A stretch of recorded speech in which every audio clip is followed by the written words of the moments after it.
প্রিয় শিক্ষার্থীবৃন্দ, আজকে আমরা দ্বিঘাত সমীকরণের মান নির্ণয় সম্পর্কে জানবো। দ্বিঘাত সমীকরণে কিভাবে এক্স এর মান নির্ণয় করতে হয়। তো প্রথমে আমরা x square plus x minus two equal to zero এই সমীকরণটিকে এর সাথে তুলনা করব। X square plus b x plus c equal to zero এই সমীকরণের সাথে তুলনা করব আমরা। তো আমরা মিলিয়ে দেখি, এখানে এক্স স্কোয়ারের সহগ আছে এ এবং এখানে এক্স স্কোয়ারের সহগ ওয়ান। তাহলে আমরা লিখব এ সমান ওয়ান, তারপরে প্লাস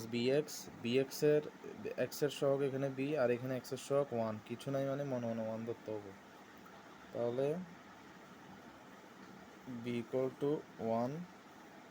সি এর মান কত দেখি, এখানে প্লাস সি আছে, আমরা এখানে মাইনাস টু, তাহলে সি এর মান হবে minus two, c equal to minus two.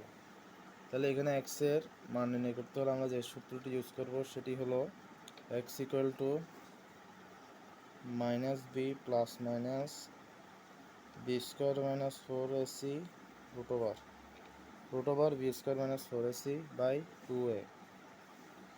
তাহলে আমরা সমান দিয়ে মানগুলো বসিয়ে দেবো। মাইনাস বি, বি এর মান ওয়ান, মান বসাই দেবো। B square one square minus four into এর মান কত ওয়ান, সি এর মানও মাইনাস টু,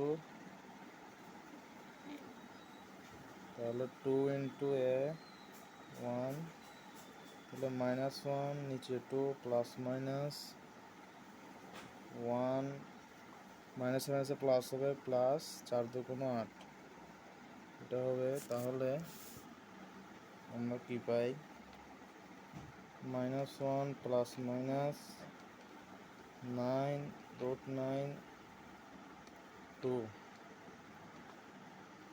তাহলে এখানে দেখি এক্সের দুইটা মান বেরোবে, একটা হলো X one equal to minus one, একবার প্লাস নেব, প্লাস নিয়ে রুট নাইন মানে থ্রি, নিচে দুই, তাহলে three minus one two by two one, x two equal two